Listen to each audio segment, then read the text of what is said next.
이 멜기세덱은 살렘 왕이요 지극히 높으신 하나님의 제사장이라. 여러 왕을 쳐서 죽이고 돌아오는 아브라함을 만나 복을 빈지라. 아브라함이 모든 것의 10분의 1을 그에게 나누어 주니라. 그 이름을 해석하면 먼저는 의의 왕이요 그 다음은 살렘 왕이니 곧 평강의 왕이요 아버지도 없고 어머니도 없고 족보도 없고 시작한 날도 없고 생명의 끝도 없어 하나님의 아들과 닮아서 항상 제사장으로 있느니라. 이 사람이 얼마나 높은가를 생각해 보라. 조상 아브라함도 노량물 중 10분의 1을 그에게 주었느니라. 레위의 아들들 가운데 제사장의 직분을 받은 자들은 율법을 따라 아브라함의 허리에서 난 자라도 자기 형제인 백성에게서 10분의 1을 취하라는 명령을 받았으나 레위 족보에 들지 아니한 멜기세덱은 아브라함에게서 10분의 1을 취하고 약속을 받은 그를 위하여 복을 빌었나니 논란의 여지 없이 낮은 자가 높은 자에게서 축복을 받느니라.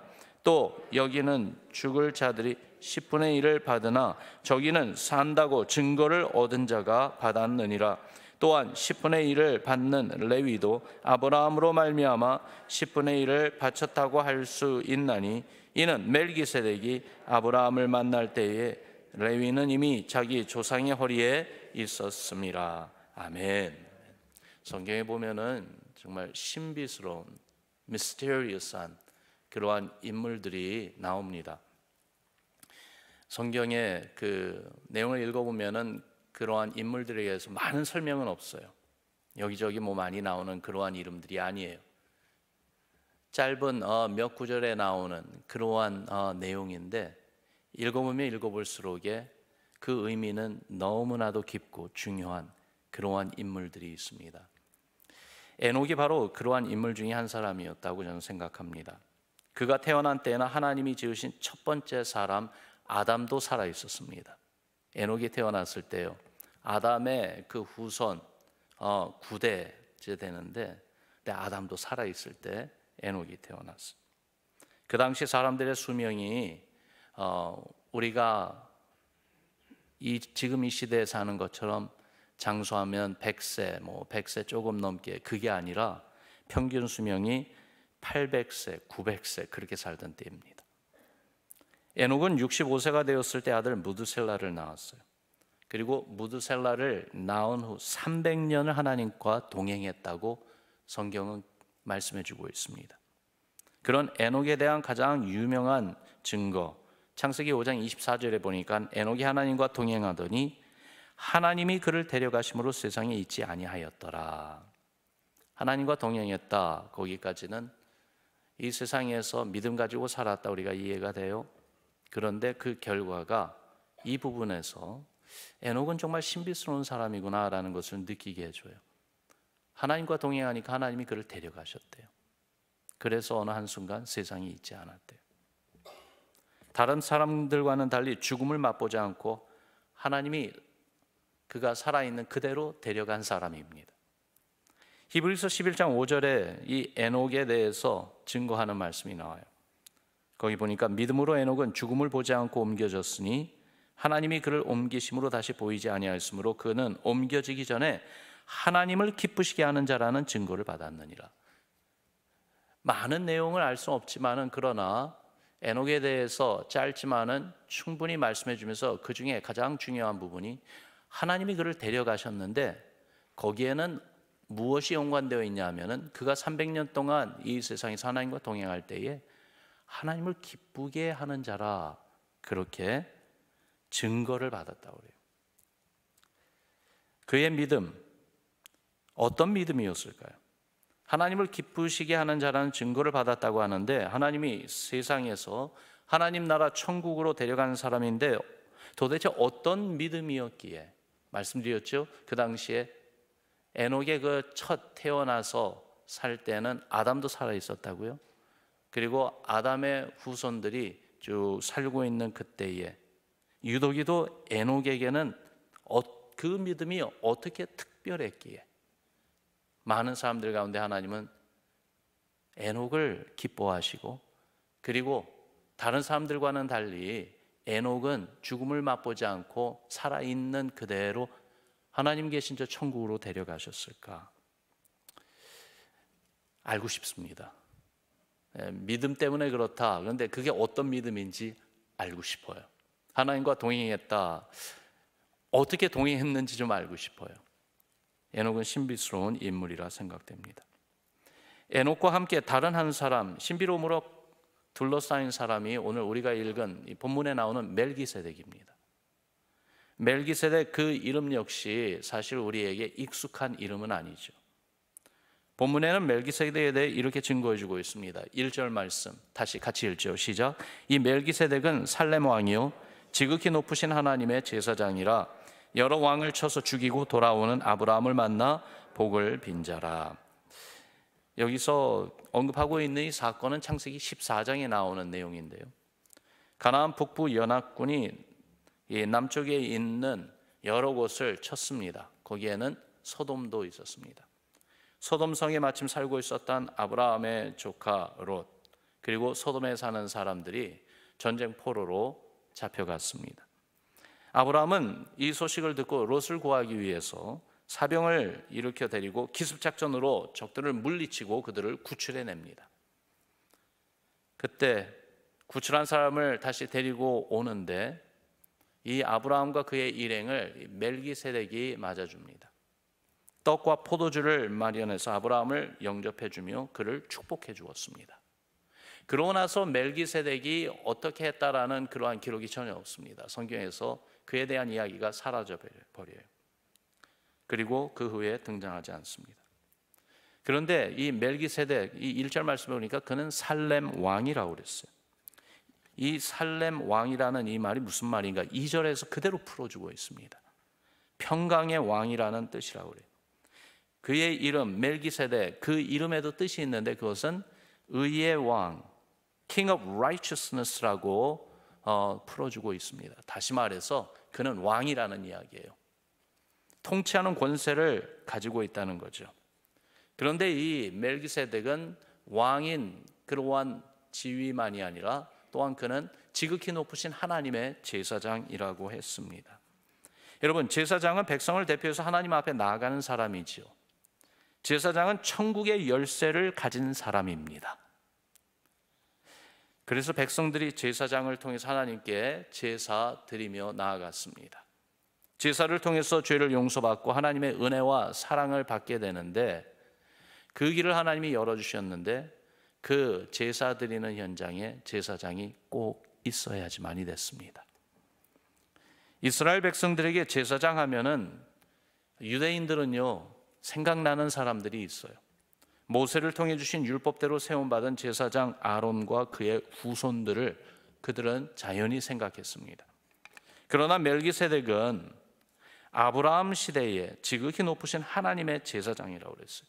모세가 태어나기 약 500년 전에 살던 아브라함 시대에 이미 하나님의 제사장이었어요.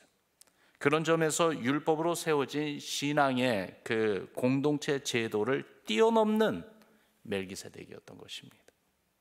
3절을 보면 멜기세덱의 이 신비로움은 더욱 놀랍습니다. 3절 말씀도 같이 읽습니다. 시작. 아버지도 없고 어머니도 없고 족보도 없고 시작한 날도 없고 생명의 끝도 없어 하나님의 아들과 닮아서 항상 제사장으로 있느니라. 아멘. 아버지와 어머니가 없다는 말은 이게 무슨 말입니까?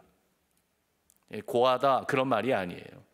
이 말은 인간적인 출생 방법으로 존재하는 그가 아니라는 것입니다. 사람은 태어나기 위하여 아버지가 있고 어머니가 있어야 됩니다. 그런데 멜기세덱은 그러한 보통 인간이 아니라는 것입니다. 족보가 없다는 것은 누구의 후손으로 태어난 존재가 아니라는 것이죠. 시작한 날도 없다는 말은 영원 전부터 존재했다는 의미입니다. 생명의 끝도 없다는 것은 죽음을 모르는 영원한 존재라는 것이죠. 그런 그가 하나님의 아들과 닮았다고 했습니다. 그리고 항상 제사장으로 있다고 했습니다. 영원한 제사장이라 그 말씀을 해주고 있어요. 여러분 얼마나 놀랍고 신비스럽습니까? 정말 멜기세덱에 대해서 설명해주는 이 내용들을 보면은요, 우리의 상상을 초월하는 그러한 mysterious한 그러한 인물입니다. 또한 4절에서 10절까지 보면은 멜기세덱의 우월성을 말해주고 있습니다. 아브라함도 10분의 1, 즉 11조를 멜기세덱에게 주었다는 말을 거듭 이야기해주고 있어요.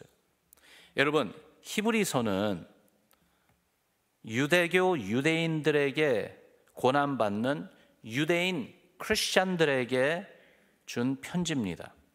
그 당시 예수님을 믿고 따르는 기독교는 작았고 힘이 없었어요.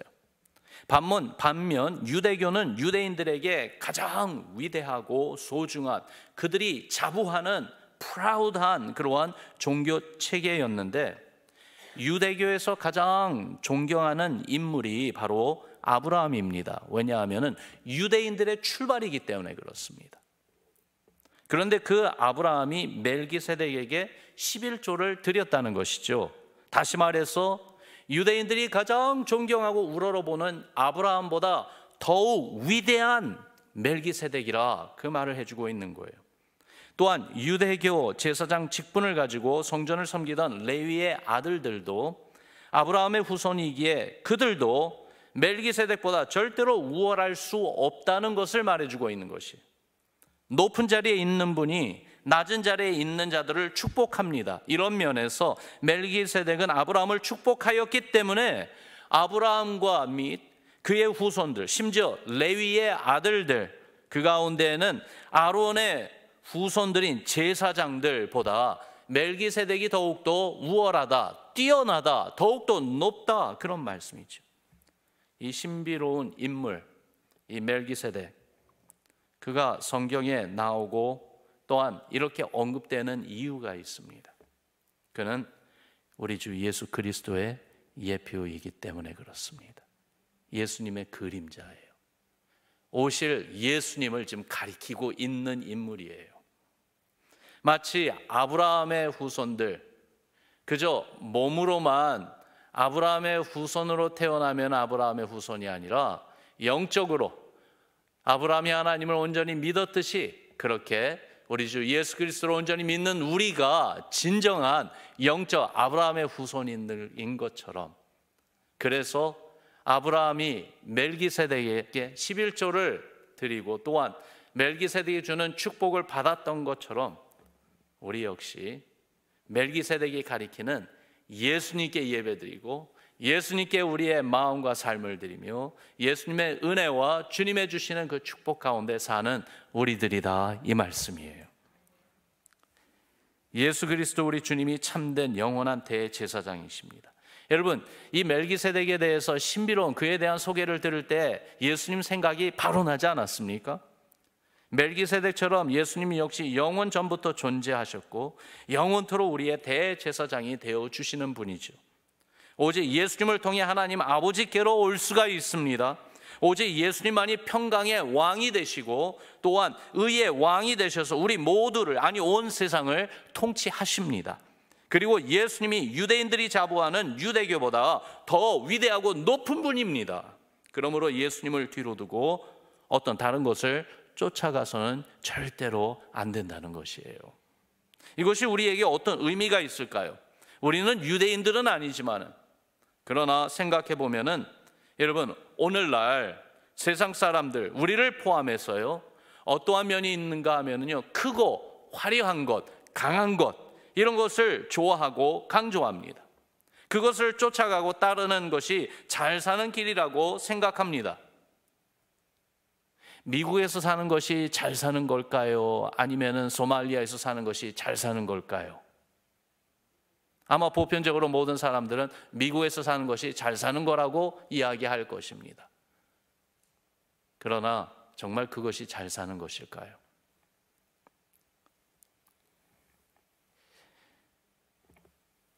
여러분, 세상 사람들이 생각하는 좀 더 강하고 그리고 또한 좋고 화려하고 그러한 것을 가지고 그러한 장소에서 사는 것이 잘 사는 것이라고 생각하는 그러한 세상 사람들의 생각과 비교할 때에 예수님을 믿는 신앙은 너무 작고 힘없어 보일 수도 있었습니다. 특별히 초대교회 시절에는 더욱더 그러했지. 그렇다고 육안에 보이는 화려한 세상의 것을 쫓아가서는 안 된다는 것이, 겉으로는 세상 것들에 비해 예수님을 믿고 따르는 모습이 힘없고 흠모할 그러한 모양이 하나도 없다 할지라도 알아야 할 것은 우리 주 예수 그리스도는 이 세상 그 무엇보다, 그 누구보다 우월하고 높으신 분이라는 사실을 꼭 기억해야지만이 됩니다. 세상적이고 세속적인 가치관이 아무리 크고 화려해 보인다 할지라도 헛된 것들입니다. 앞서 말씀드렸듯이 소말리아 얼마나 가난한 나라입니까? 얼마나 문제 많은 나라입니까? 위험 요소들이 많지요. 그러나 만약에 그곳이 예수님께서 부르시고 예수님이 주신 사명이 있는 곳이라면은 그 주님 바라보며 주님의 사명을 품고 그곳에서 사는 그 삶이 잘 사는 거라 이 말이에요. 오직 우리 주 예수님만이 하늘과 땅 세상 모든 권세를 능가하는 그러한 권세를 가지고 통치하시는 참된 평강의 왕이신 것입니다. 그래서 예수님을 절대로 버려서는 안 돼요. 예수님을 절대로 뒤로 둬서는 안 돼요. 예수님으로부터 절대로 떠나서는 안 됩니다. 우리의 영원한 대제사장 되신 예수님 바라보고 의지하며 하나님께 예배드리고 하나님의 은혜로 살아가는 우리가 되어야지만이 되겠어요. 심지어 세상이 우리를 대적하고 박해한다 할지라도 그것을 넉넉히 이기는 신앙이 바로 우리 주 예수 그리스도 안에서 우리 모두에게 있기를 주님의 이름으로 축원합니다. 예수님을 가리키는 멜기세덱, 어찌 보면은요, 또 하나 놀라운 것은 이 멜기세덱의 이야기를 통해서 마저 유대교에 있었던 유대인들, 그러나 복음을 듣고 유대인 크리스찬으로 있었던 그분들은 어떤 상황에서도 다시 유대교로 돌아가서는 안 되고 예수님에게 붙어 있어야 되는 것처럼 우리도 어떤 경우에도 예수님만 바라보고 예수님과 함께 있어야 된다는 그 내용, 그 내용과 더불어 또 한 가지 내용이 있는데요, 예수님을 가리키는 멜기세덱, 어찌 보면은 예수님만이 아니라 우리에게 주는 또 하나의 중요한 의미가 있어요. 우리도 멜기세덱처럼 예수님을 가리키는 믿음, 신앙의 삶을 살기를 사모하라는 내용이 담겨져 있는 것 같아요. 여러분 생각해 보세요. 우리에게도 영적 권위를 주셨어요. 하나님의 자녀가 되는 권세를 우리에게 주셨어요. 우리를 왕 같은 제사장이라고 불러주셨어요. 멜기세덱은 왕이고 제사장이었잖아요. 그런데 우리가 예수님을 믿는 주의 성도들이 왕 같은 제사장이다, 그렇게 영적인 직분과 영적인 권위를 말씀하고 계세요. 그래서 그것을 가지고 멜기세덱처럼 무엇을 합니까? 섬기기를 힘쓰는 우리 신앙, 우리 교회가 되라고 권고하고 도전하신 것 같습니다. 멜기세덱이 어떻게 섬겼습니까? 멜기세덱에 대한 이야기가 많이 나오지 않는다고 그랬어요. 그런데 유일하게 그가 행한 것 딱 한 가지를 이야기해 주는데 무슨 이야기인가? 섬기는 이야기를 해주고 있어요. 아브라함이 이길 수 없는 전쟁을 하나님의 은혜로 이기고, 여러분 자기 집안에서 키운 사병들을 데리고 몇 나라가 연합해가지고 그렇게 동맹국을 이루어서 가지고 있는 군대를 쳤습니다. 숫자적으로 보면 아마 아브라함이 데리고 간 사병들보다 10배 이상 되는 그러한 많은 군인들이었을 것입니다. 그런데 그들과 싸워 승리해서 붙잡혔던 자들을 다 구출해서 데리고 오잖아요. 이건 이길 수 없는 싸움이었는데 하나님의 은혜로 이긴 것이에요. 그래서 롯과 붙잡혀간 사람들을 구출해서 돌아올 때에 멜기세덱이 그런 아브라함을 맞아줬어요. 떡과 포도주를 준비하여 나가 아브라함과 그의 일행을 섬겨주었어요. 그리고 아브라함을 하나님의 이름으로 축복해 주었습니다. 이 멜기세덱이 한 이 내용이 우리에게 주는 의미가 있다는 것이죠. 우리도 주의 은혜로 하나님의 위로와 격려가 필요한 분들을 섬기는 우리 교회 되기를 바랍니다. 우리 주 예수 그리스도의 이름으로 많은 이들을 축복하며 그들의 마음과 삶을 주께로 돌아오게 섬겨주고 이끌어주는 우리 교회 되기를 바랍니다. 예수님을 가리킨 멜기세덱처럼 우리도 오직 예수 그리스도만을 가리키며 하나님의 구원의 은혜를 증거하고 선포하는 우리의 신앙, 우리 교회 되기를 주님의 이름으로 축원합니다. 우리 같이 기도하겠습니다.